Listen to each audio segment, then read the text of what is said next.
Si vous mettez le pointeur sur la barre Adobe Illustrator ici, vous voyez qu'en cliquant, vous arrivez à bouger toute l'interface en fait, Illustrator. Bon, ça c'est utile quand on a plusieurs écrans connectés à l'ordinateur, mais là on n'a qu'un seul écran connecté à l'ordinateur, donc ça n'a aucun sens de garder l'application flottante comme ceci. Donc vous allez dans le menu Fenêtre et vous allez décocher Cadre de l'application. Menu Fenêtre, Cadre de l'application, vous le décochez, voilà. Et donc là, l'application, si on essaye de la prendre par le dessus là, ça ne bouge pas, elle est coincée. Elle est calée sur les bords de l'écran. Bien sûr, on a la fenêtre qu'on a créée tout à l'heure, le nouveau document, lui, peut bouger, mais pas l'application.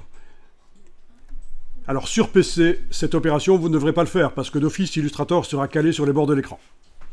Et c'est différent sur PC, il y a une petite icône en haut à droite à cliquer si on veut rendre l'application flottante. Enfin, ceux qui sont sur Windows connaissent très bien ça. Ça, c'est une première chose, voilà. Ensuite, touche tabulation du clavier. Vous voyez quelle est la touche tabulation sur le clavier. Je vous le montre sur mon petit clavier virtuel ici. La touche tabulation, c'est celle-là en fait. Donc si vous enfoncez la touche tabulation sur le clavier, vous avez toutes les palettes qui disparaissent. Ça peut être pratique. Comme ça, vous profitez de tout votre écran pour travailler sur votre document.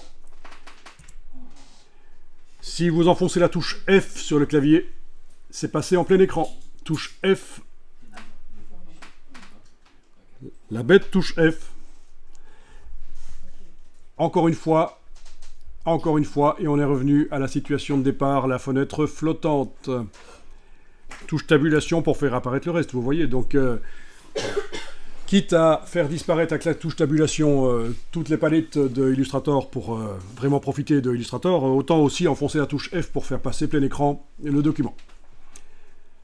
Alors, le zoom avant, le zoom arrière, le panoramique, il y a bien sûr dans la palette des outils la loupe et la main pour faire ça, mais on ne va pas l'utiliser, on va utiliser les raccourcis clavier. Donc si on positionne le pointeur sur l'écran et qu'on enfonce la touche Alt et qu'on joue avec la roulette de la souris, c'est le zoom avant et le zoom arrière. Zoomez fort en arrière, vous voyez une grande zone là autour de votre feuille A4. C'est... Ah oui, chez vous c'est la touche option, j'ai dit la touche Alt, mais c'est la touche option en fait. Vous voyez une grande zone autour de la page. Toute cette zone est une zone qui peut accueillir des travaux que vous faites, des manipulations que vous faites. Vous n'êtes pas obligé de travailler directement sur la page, vous pouvez le faire à côté. C'est pas un problème dans Illustrator, ça revient au même. Donc on peut très bien faire des choses sur le côté, là, à côté de la page, au-dessus, à droite, en bas, et puis les amener sur la page quand on a fini. C'est pas un problème, on n'est pas obligé de travailler exactement sur la page dans Illustrator.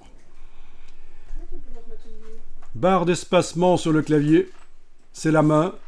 Vous gardez la barre d'espacement enfoncée et vous cliquez, vous bougez. C'est le panoramique. Et bien sûr, quand on est en zoom avant sur un document, ça marche aussi pour passer d'une partie à l'autre de ce document. Voilà. Alors là, je vais la mettre la page sur le côté. Voilà, elle n'est plus là. On ne sait pas où elle est. Donc, une bonne solution quand on ne sait pas où est la page. Là, je réenfonce la touche tabulation pour faire apparaître les palettes. Une bonne solution, c'est le double-clic sur la main dans la palette des outils. Si vous double-cliquez sur l'outil main dans la palette des outils, vous avez la page qui revient au centre. Voilà pour la navigation dans Illustrator. Alt roulette pour le zoom avant.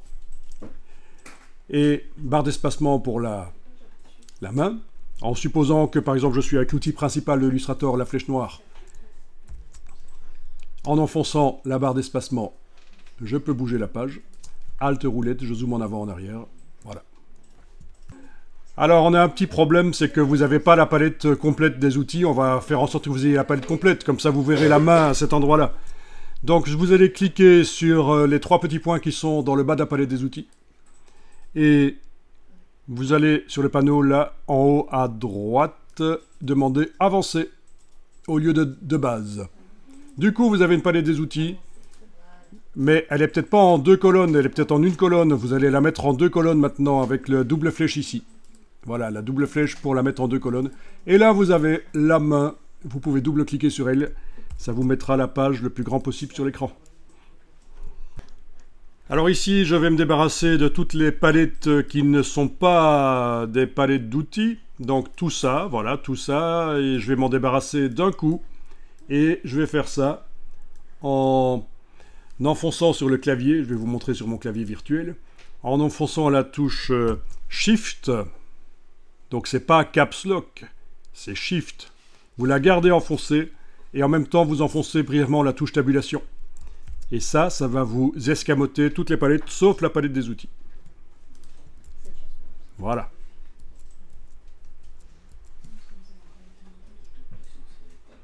Et alors les palettes, on ira les chercher au fur et à mesure dans le menu fenêtre. Au fur et à mesure qu'on en a besoin, on ira dans le menu fenêtre. Et alors elles sont classées par ordre alphabétique ici, vous voyez.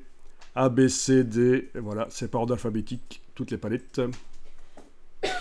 Et ça termine avec vectorisation d'image. Bien. Alors ici, pour les besoins de la projection, je vais faire passer mon interface en interface claire. Vous n'êtes pas obligé de le faire, mais en tout cas moi je le fais. Alors je vais dans le menu Illustrator et je vais jusque Réglages. Et alors je vais jusque Interface utilisateur. Donc ceux qui seront sur PC, ce sera Édition, Réglages, Interface utilisateur. Ici sur Mac, c'est Illustrator, Réglages, Interface utilisateur. Et alors, je vais passer avec l'interface la plus claire. Voilà. OK.